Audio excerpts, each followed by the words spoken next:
Gouverner, c'est prévoir, développer un État impose des intelligences. Mesdames et messieurs, bienvenue dans ce nouveau concept, nouveau format de votre magazine d'information générale, Actualité croisée, que je vous présente votre humble serviteur, Guy Bochard Dioffé. Dans le passé, vous nous avez connus dans un autre décor et aujourd'hui, nous vous offrons un autre décor dans lequel nous allons palper les questions sensibles de l'actualité économique, politique, sociale et culturelle de la République démocratique du Congo 2024. Les grandes décisions doivent se prendre pour développer la nation congolaise dans son ensemble. Dans le domaine économique, il y a des intelligences qui doivent se dégager pour aider le président de la République dans les 5 volets de son programme présenté lors de son programme de la campagne électorale. Mesdames et messieurs, c'est votre magazine Actualité croisée qui a l'insigne honneur de recevoir pour ses premiers numéros Monsieur Patrick Onoya, lobbyiste stratège, professeur d'université qui a plusieurs casquettes. Il va nous dévoiler les grandes lignes de la réalisation du chef de l'État dans ces 6 axes présentés lors de la campagne électorale de 2023.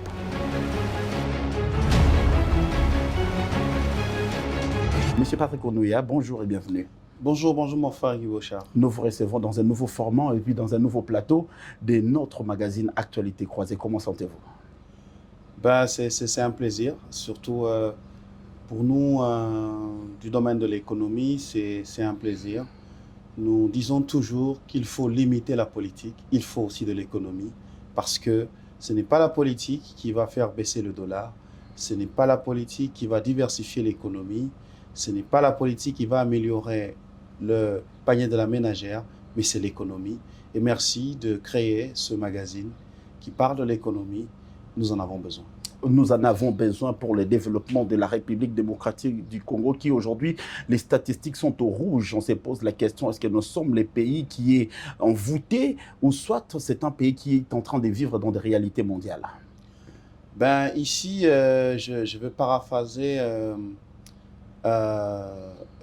Lumumba qui disait que l'Afrique doit chercher un modèle de développement qui est adapté à sa civilisation, la civilisation africaine. Très bien. Il est très important, vous remarquerez que chaque pays émergent, je parle du Brésil, je parle de la Chine, je parle de l'Inde, tous ces pays ont réussi à développer un modèle de développement propre à eux. Il est donc important que les hommes de science congolais puissent soutenir les politiques dans la réflexion qui viserait à développer un modèle de développement congolais. Alors aujourd'hui, s'il faut faire une vue panoramique de la situation économique de la République démocratique du Congo, nous parlons de la politique de l'économie en RDC, parce que le chef de l'État s'en tient. On a vu le chef Séchin qui a moins, comme le chef de l'État l'a dit récemment, qui quand il aboie comme ça fait trembler. On a vu des institutions comme le CONAREF, on a vu l'ODEP, on a vu des structures monter. Mais malgré toutes ces structures, pour freiner l'élan de la fraude en République démocratique du Congo, la fraude s'est enracinée et ces structures ne parviennent pas. Et la situation de la population congolaise va de mal en pis. Alors vous scrutez la situation économique et dans la politique économique des pays, comment faire pour sortir de cette torpeur? Merci beaucoup. Je disais d'abord, il faut féliciter le travail de l'IGF. Voilà, et avant tout, il faut féliciter le chef de l'État parce que l'IGF, c'était une structure qui existe depuis, je crois, 1989, si j'ai bonne mémoire, mais qui a finalement été mise en veilleuse. Il a fallu attendre Félix Antoine Tshisekedi Tshilombo pour réactiver cette structure. Et cela est bon. On a l'APLC, par exemple, aussi, donc l'autorité sur la lutte contre la corruption, n'est-ce pas, qui fait aussi un bon travail dans le secteur minier. On a vu qu'ils ont réussi à sauver plus de 300 millions de dollars. Donc, toutes ces structures, ce sont des structures qui, comme le deuxième mandat le dit, vont se consolider davantage. Seulement, mon point de vue en tant qu'économiste, c'est que le deuxième mandat doit être le mandat du courage politique. Lorsque je dis c'est le mandat du courage politique, eh bien, permettez-moi de faire juste un léger historique. Allez-y. C'est que, d'abord, il faut retenir que le modèle économique de la République démocratique du Congo n'a pas changé depuis 1908. Le modèle économique colonial, c'est un modèle basé sur l'industrie extractive. 1908, Léopold II lègue le Congo à la Belgique. Il définit ce modèle extractif, donc basé sur l'extraction des minerais. Et on retient que jusqu'à présent, plus de 70% du budget de l'État, n'est-ce pas, sa source, ce sont les redevances, les taxes et les impôts liés au secteur minier. Voilà. Donc, ça n'a pas changé. Or, les mines, l'extraction veut dire que l'économie est extravertie. L'économie ne dépend pas de nous, n'est-ce pas? Le chef de l'État, dans son discours, dans les axes stratégiques, il a parlé de la diversification de l'économie. La clé, elle est là. La diversification de l'économie, particulièrement par le secteur agricole. Et un gouvernement passé ici a établi qu'un développement piloté par l'agriculture aura 11 fois plus d'effet qu'un développement piloté par les mines. Monsieur Guy Bochard, retenez que si les mines interviennent à 70% du budget de l'État, 70 et plus du budget de l'État, mais malheureusement, elles ne contribuent qu'à moins de 25% dans la création des emplois.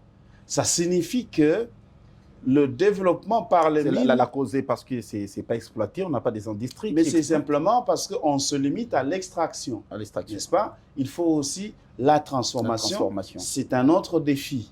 Mais tant qu'on se limite à l'extraction, ben, le gros du travail se fait à l'étranger, ce qui fait que la main-d'œuvre est très limitée dans ce secteur-là.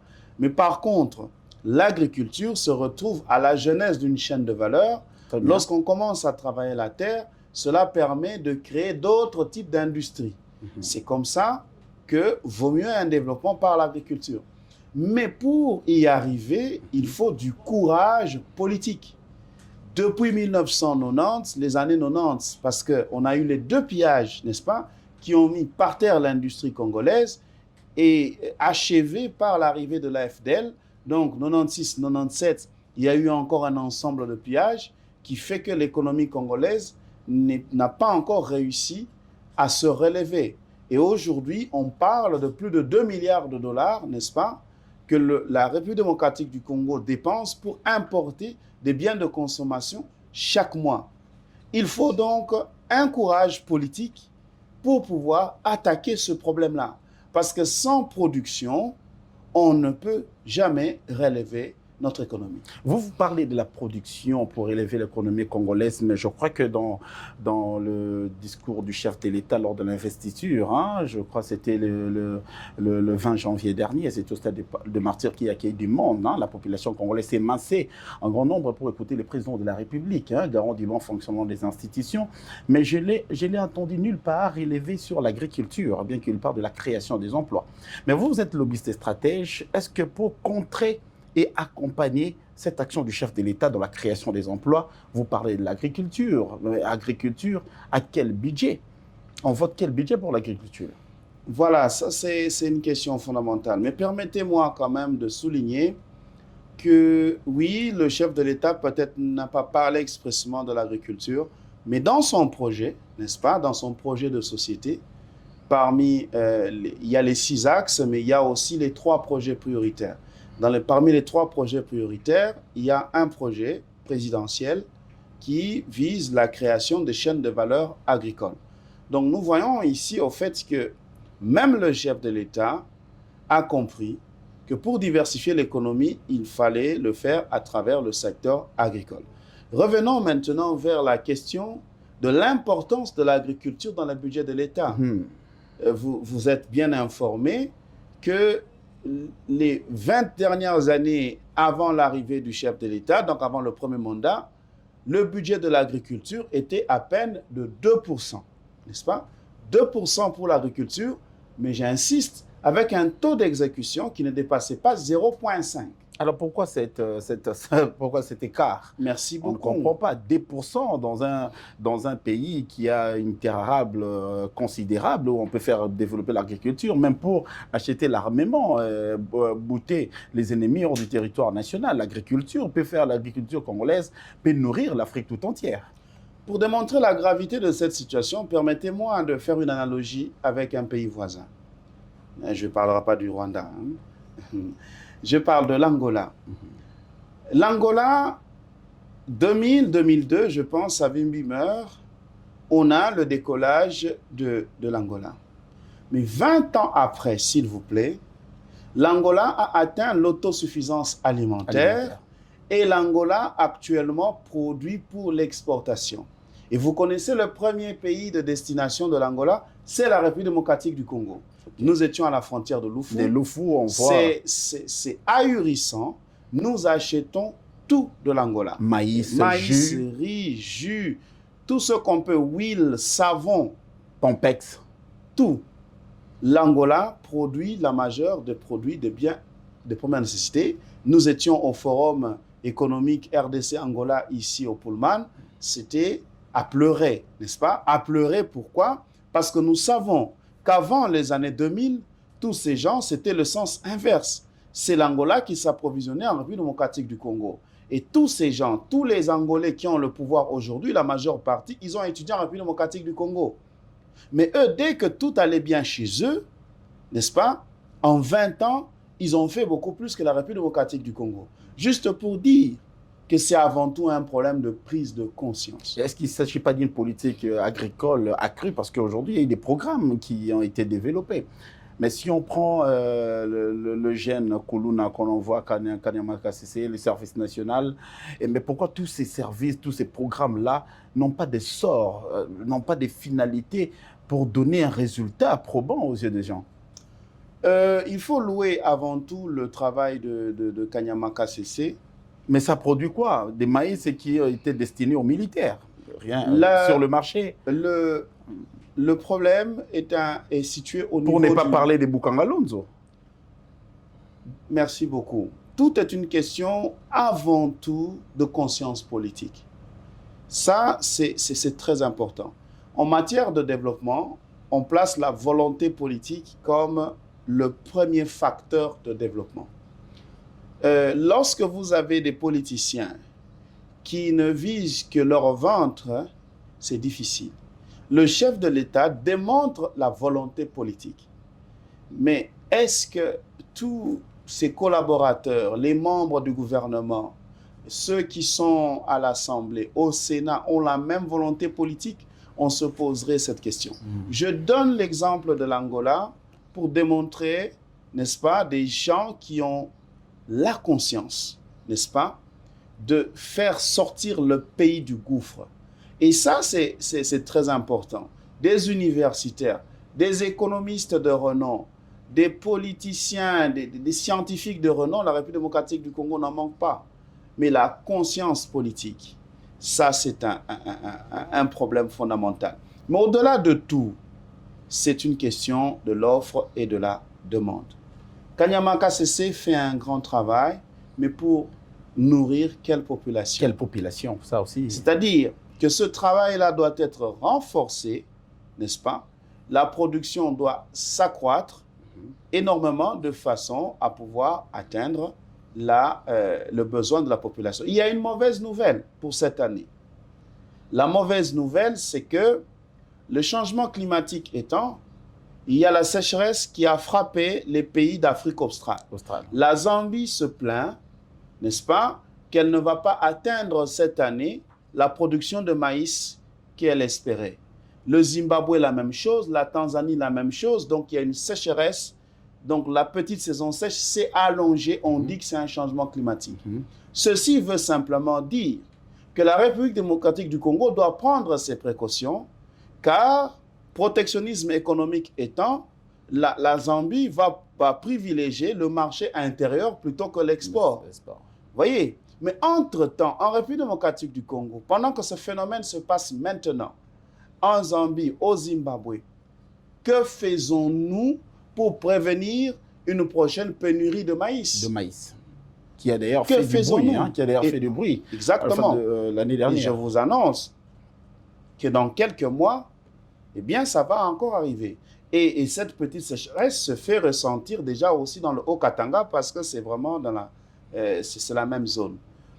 Problème de planification, n'est-ce pas? C'est pourquoi nous disons qu'il y a un problème de volonté politique. 2% agriculture. Fachi arrive, il amène à 5%, mais retenez que la moyenne africaine est à 10-13%. Ça signifie qu'il y a encore des efforts à faire. Oui. Mais si on élève l'agriculture comme secteur par excellence de la diversification de l'économie, tel est notre vœu, parce que cela figure dans le projet de société du chef de l'État, cela pourrait stimuler, n'est-ce pas, le gouvernement à pouvoir augmenter son attention vers l'agriculture. Et nous, comme vous le savez, pour les générations futures, qu'est-ce que nous nous sommes dit? Nous avons développé le projet 1 hectare pour un étudiant.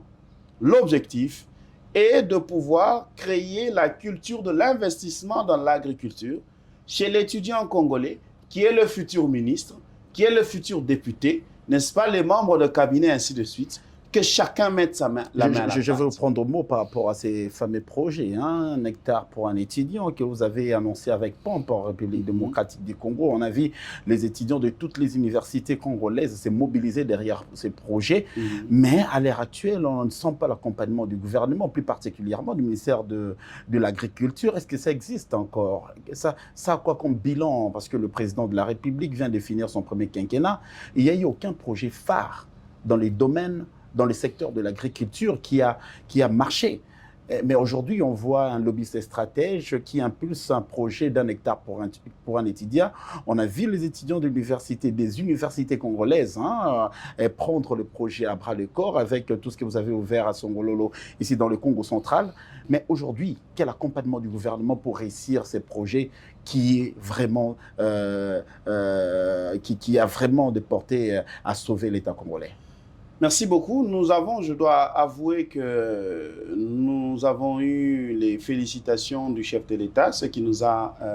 les félicitations, celles ne suffisent pas quand même. Fortement encouragés, mais nous sommes en train d'espérer que le nouveau gouvernement, qui est censé appliquer le projet de société du chef de l'État, qui est fondamentalement basé, je disais, sur la diversification de l'économie, n'est-ce pas? Le gouvernement, particulièrement le ministre de l'Agriculture, le prochain ministre de l'Agriculture va nécessairement accorder une attention particulière. Tel est le vœu du chef de l'État. Vous serez invité dans les prochaines semaines pour voir déjà le projet pilote qui a été effectué à Songololo, les quelques plantations que nous avons faites, un projet pilote qui a commencé par les étudiants de l'université de Kinshasa. Naturellement, ce sont ce genre de projets qui nécessairement devraient être soutenus par le gouvernement parce que l'agriculture, les questions de la faim sont des questions qui doivent concerner tout le monde. Une tranche spéciale. Le journal des entreprises en République démocratique du Congo verra les jours dans quelques temps, ici en République démocratique du Congo. D'ailleurs, il y a une équipe costaud qui se mobilise déjà pour descendre à Songololo afin de palper du bout du doigt toutes les réalisations de ces vastes projets 1 hectare pour un étudiant.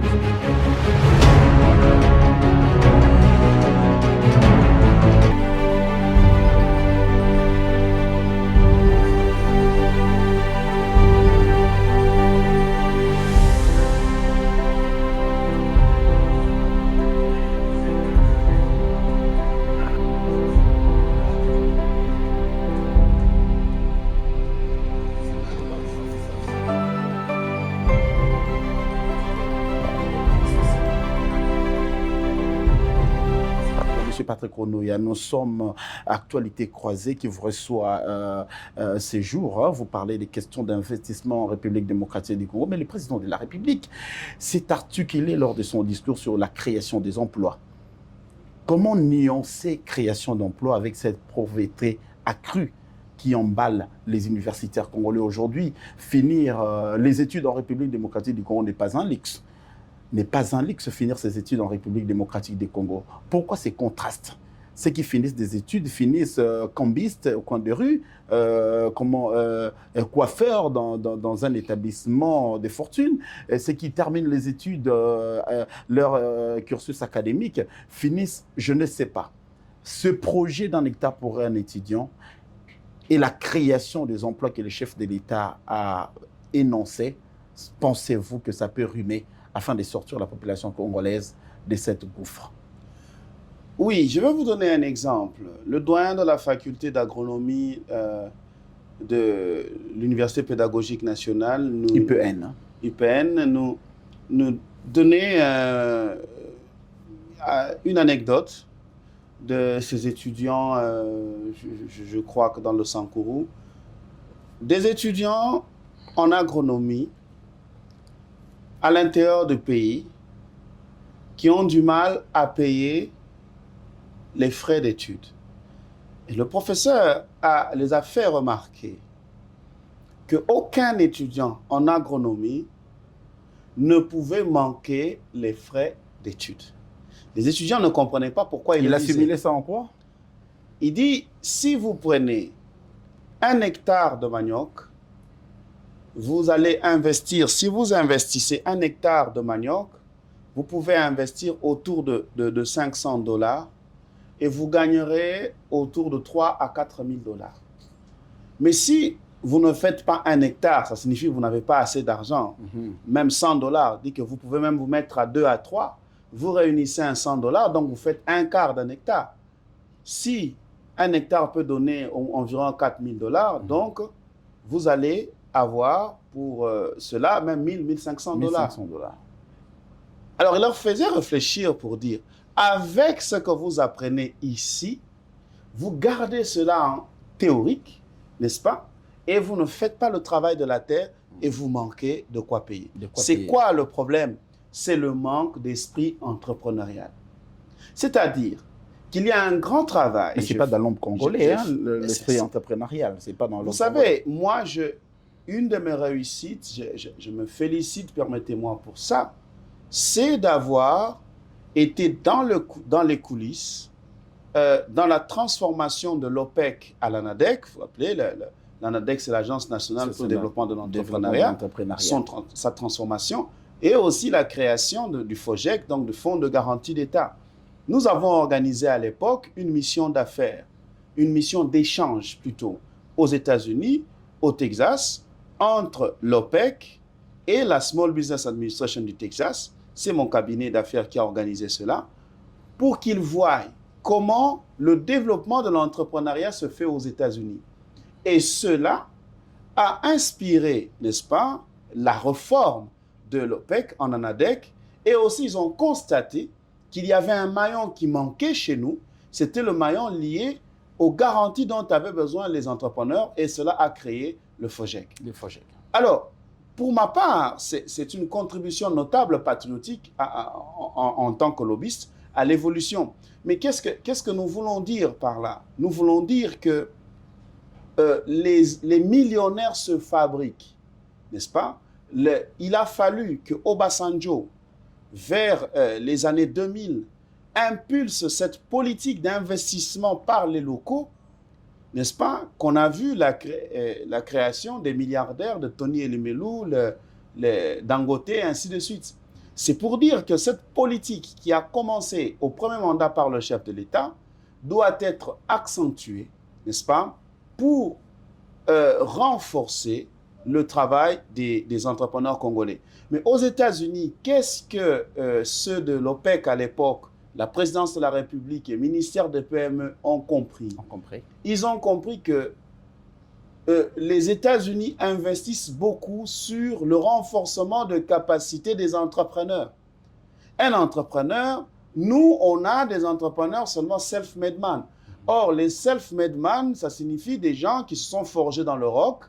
Eh bien, sur 10 entrepreneurs qui se sont forgés dans le roc, seul un réussit. il existe une théorie économique qui parle des martyrs optimistes. Les martyrs optimistes, c'est que ce sont ces entrepreneurs qui ont eu des bonnes idées, mais qui ont échoué. Ils sont mauvais pour leur société, mais bons pour le pays. Pourquoi ils sont bons pour le pays? Parce que leurs idées, eux ayant échoué, certains autres peuvent les récupérer pour le faire. Et aux États-Unis, les statistiques de ceux qui ont réussi ne dépassaient pas 25%. Mais regardez déjà avec cet effort que fournissent les États-Unis, mais ils ont des statistiques qui ne dépassent pas 25%. Et à combien seraient les statistiques chez nous? Je suis sûr que c'est à moins de 10%. Moins de 10%. Ouais. Ceci veut simplement dire que je suis d'accord avec le concept de la consolidation des acquis. C'est que lorsqu'on a une entreprise telle que le FOGEC doit être doté des capacités parce que l'ARSP, donc l'autorité de régulation de la sous-traitance, faisait constater qu'on a 8 milliards et demi d'argent. Je dis bien 8 milliards et demi, c'est l'argent disponible à travers la sous-traitance. Mais les Congolais n'ont même pas 10% de cet argent-là. Ce sont les étrangers. Mais tout cela, vous remarquerez qu'au-delà des questions d'expertise, il y a des questions d'argent. Oui. Mais à cela doit s'ajouter un concept que nous avons développé dans notre modèle, que nous avons appelé le modèle de croissance, basé sur la création des effets de levier, baptisé modèle de Onoya. Modèle Onoya. Nous avons parlé de la financiarisation de l'économie. La financiarisation de l'économie... Et ça va pallier à quoi, la financiarisation de l'économie? Merci, ça va pallier au problème de financement des projets des Congolais. Chaque jour ici, à travers la finance internationale, il y a plus de 1000 milliards de dollars qui sont disponibles pour des projets d'investissement qui recherchent des pays qui vont les absorber. Ça signifie la financiarisation, excusez-moi, pour finir, vise à ce que la République démocratique du Congo se constitue en un entonnoir de la finance internationale. Notre entonnoir est trop petit. Alors, M. Patrick Onoya, quand vous parlez de la financiarisation de l'économie nationale, une économie axée sur la monnaie étrangère, les dollars, l'euro, mais les francs congolais, on en parle de moins en moins. Alors, comment sortir de cette réalité? Parce qu'on doit valoriser, qu'on se le dise, notre monnaie locale. La monnaie locale n'est pas valorisée aujourd'hui. Il suffit de jeter un œil à gauche, à droite, vous voyez qu'il y a toujours des signaux rouges qui donnent le taux à 27, 28, voire même 29 pour le plus audacieux. Mais aujourd'hui, créer les millionnaires congolais, créer un entonnoir de financement pour la République démocratique du Congo ne favorise pas la monnaie étrangère au détriment de notre monnaie. Merci beaucoup. Ça, c'est une question fondamentale parce que depuis la réélection, depuis la propagande, parce que la question du dollar... Ça a été crié partout. A été une question clé. D'ailleurs, la première dame, en félicitant son mari, lui a dit « N'oublie pas tout ce qu'on nous a dit, n'est-ce pas, pendant la propagande ». Cette question nous amène vers le deuxième levier du modèle de croissance économique basé sur la création des effets de levier, c'est le développement de l'industrie locale. Monsieur Guy Bochard, il doit être clair qu'au niveau économique, la monnaie qui intéresse un commerçant, c'est la monnaie d'approvisionnement. Si je m'approvisionne en dollars, alors c'est le dollar qui est la monnaie qui va m'intéresser. Mais si je m'approvisionne en francs congolais, c'est le franc congolais qui va m'intéresser. Mais qu'est-ce qui nous intéresse, nous, Congolais, actuellement? C'est le dollar parce que nous avons une économie extravertie. Voilà pourquoi nous proposons dans le deuxième levier l'industrialisation par substitution aux importations. L'industrialisation par substitution aux importations signifie qu'il faut voir ce que nous importons le plus. On fait une liste, par exemple, de top 10. Quels sont les 10 produits que les Congolais consomment le plus, qu'ils importent le plus? On a le poisson, chinchard, on a le riz, on a la farine de froment, on peut faire une liste. Et qu'est-ce que l'on fait? on développe ces industries localement. Et on ne met pas la bière dans le lot des produits. Elle est déjà produite. C'est ce que le Congolais a aussi consommé. Alors, M. Patrick localement. c'est une question très fondamentale. Oui, c'est pour dire, je voulais finir parce que c'est cela, pour dire que si le riz commence à être produit localement, vous voyez, si les barres de fer sont produites localement en grande quantité, parce qu'il y a, ça se produit déjà, mais en petite quantité. Eh bien, si tous les besoins de première nécessité, la plupart sont produits localement, qu'est-ce qui va se passer? Il va se passer que le magasin de la ville, pour s'approvisionner en riz, il achète ça où? En République démocratique du Congo. Quelle est la monnaie de la République démocratique du Congo? C'est le franc congolais. Oui. Donc, c'est le franc dont il a besoin pour pouvoir acheter ce produit. Le savon, il a besoin de quoi? Des francs congolais. L'huile de palme, c'est le franc congolais. L'huile de table, le franc congolais. D'où la valorisation du franc congolais. Voilà, n'est-ce pas? Et l'offre, la loi de l'offre de la demande étant, ce qui va faire que le besoin de franc congolais va augmenter et d'où le franc congolais va s'apprécier et le dollar va se déprécier. C'est cela. C'est comme ça que je dis qu'il faut qu'à un moment donné, au-delà des mesures conjoncturelles qui sont des saupoudrages, n'est-ce pas, économiques, qu'on aborde des questions structurelles. Et parmi les questions structurelles de base en République démocratique du Congo, c'est la reconstruction du tissu économique, du tissu industriel. Qu'on n'a pas en République démocratique du Congo. Combien d'industries ont poussé depuis l'an 60? Combien d'industries, si ce n'est pas des expatriés? Quand on marchait, on longeait le quartier industriel de Limete, Kingaboua, et il y avait des industries. Aujourd'hui, combien ça existe? Ce sont toutes ces questions fondamentales que le gouvernement qui verra les jours dans quelques temps doit s'y pencher. Développer la République démocratique du Congo demande de l'imagination, de la technicité, mais aussi avec des personnes, des véritables technocrates. Il ne faut pas politiser le gouvernement congolais, encore moins des entreprises, parce que nous allons revenir dans les erreurs du passé que décrit le président de la République, M. Patrick Onoya. Nous sommes en train de chuter. Vous avez suivi le chef de l'État lors de son discours programme. Il était en train de donner l'impression de ne plus revenir dans les erreurs du passé. Moi, je suis dans les secteurs de création d'emplois. Il n'y a pas eu d'emploi créé. Il n'y a pas eu d'emploi créé. D'ailleurs, dans sa dernière sortie médiatique, le chef de l'État, si vous voyez les infrastructures routières, il s'est articulé sur ça. S'il a parlé de la justice, laissez-moi grignoter un peu sur l'actualité, il a parlé de la justice. Mais quand je parle des infrastructures, en République démocratique du Congo, ça pose un sérieux problème. Nous sommes dans une période où il pleut abondamment, mais vous ne pouvez pas faire 1 kilomètre sans pour autant être dérangé par les nids de poules, par des trous dans les macadons. Est-ce qu'il y a moyen que cette fois-ci, nous ne puissions pas retourner dans les horaires du passé dans tous les secteurs vitaux? Merci beaucoup. Ici, je vais profiter, surtout que nous sommes en train de chuter, pour lancer un message direct au chef de l'État. Monsieur le Président de la République, avec tout le respect que je vous dois, je tiens à vous encourager à prendre de la hauteur afin de pouvoir choisir les animateurs compétents, n'est-ce pas, particulièrement pour les ministères de développement. Oui, nous savons qu'il y a des coalitions, une coalition gouvernementale, voilà pourquoi il y a un informateur, actuellement un formateur.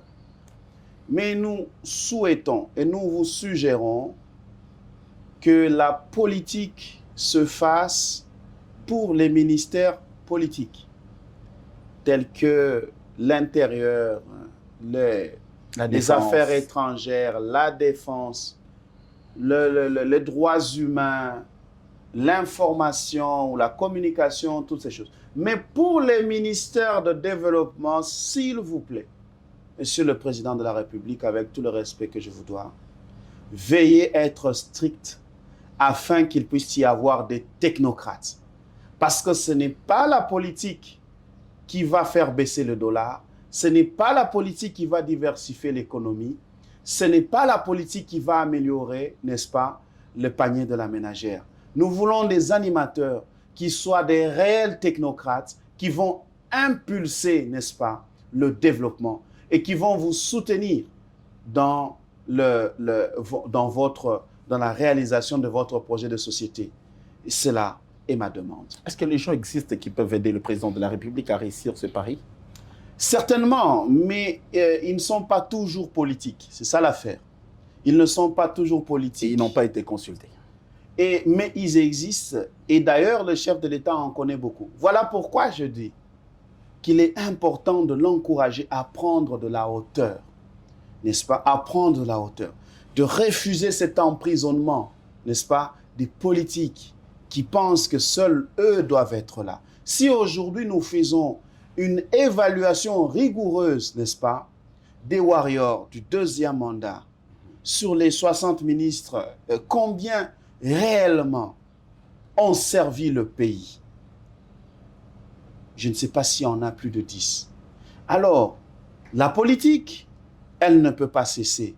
Mais s'il vous plaît, pour le ministère de développement, nous voulons un ministre de l'Agriculture qui comprend c'est quoi l'agriculture. Nous voulons un ministre de l'économie qui va réellement agir au niveau de l'économie. Nous voulons un ministre de l'Industrie qui va être au-delà des discours. Nous voulons un ministre de Finances qui ne va pas être simplement le ministre des régies financières. La structure financière de la République démocratique du Congo, c'est aussi l'apanage du ministre des Finances. Nous n'avons que des banques commerciales. Or, pour développer le pays, nous avons besoin des banques d'investissement. Nous avons besoin des banques du commerce extérieur. Nous avons besoin des banques de l'habitat. Et toutes ces choses, n'est-ce pas? Ce sont des discours que nous voulons voir. Nous voulons voir ces ministres au four et au moulin. Nous voulons voir des ministres des infrastructures qui ne restent pas au bureau. Voilà ce que nous voulons et qui est le défi du chef de l'État pour le second mandat. Il a élevé, j'insiste, les promesses au rang de engagement. Si je tiens ce discours, ce n'est pas pour moi, c'est pour le chef de l'État. Nous connaissons le français. Un engagement veut dire que le chef de l'État a une dette envers la population et il tient à la tenir. Et il n'est pas bon que les politiciens puissent le bâillonner, n'est-ce pas, et que l'on mette un médecin au ministère de l'économie parce que c'est le choix du regroupement politique. Ce qui ne va pas faire avancer les choses. Les engagements, les promesses ont pris la forme des engagements. C'est ce que la population congolaise attend depuis très longtemps. Félix Tshisekedi, c'est l'oiseau rare. Félix Tshisekedi, c'est l'homme de la situation. La population congolaise vous a renouvelé la confiance. Il faudra que cette fois-ci, qu'on sente le vrai décollage de la République démocratique du Congo. Les scientifiques, il y en a. Les économistes, il y en a. Le politique aussi, qu'ils aillent faire la politique. Mais laissez que les affaires de la République démocratique du Congo, qui va impulser le véritable développement, soient pilotées par le véritable technocrate. C'est votre mission Actualité croisée, nouveau format, nouveau concept. Nous allons vous offrir cette tribune toute la semaine. Vous allez nous suivre dans vos canaux de communication, dans vos plateformes de communication en République démocratique du Congo. Retrouvez-nous dans un avenir très proche. Les journaux télévisés des entreprises magazines va descendre dans vos entreprises pour vous donner l'essentiel des informations liées aux entreprises, aux investissements et à l'économie en République démocratique du Congo. Monsieur Patrick Onoya, c'était avec plaisir de vous recevoir dans ces plateaux d'actualité croisée. Nous vous ouvrons grandement nos portes. Venez pour échanger avec la population congolaise qui a foi en vous et qui espère qu'avec vous, quelque chose pourra sortir et sauver la nation congolaise. Merci à toute l'équipe technique qui a concouru à la réalisation de cette mission, de ces magazines Actualité croisée. Je vois JR qui était à la réalisation, Bob Togia, je vois Ephraim, je vois aussi Barik Nemiala, je vois également tous les amis qui travaillent dans ces vastes projets, dans ces grands journaux des entreprises en République démocratique du Congo. Retrouvons-nous pour un prochain numéro. Ne manquez pas de nous suivre dans nos plateformes de communication. Au revoir.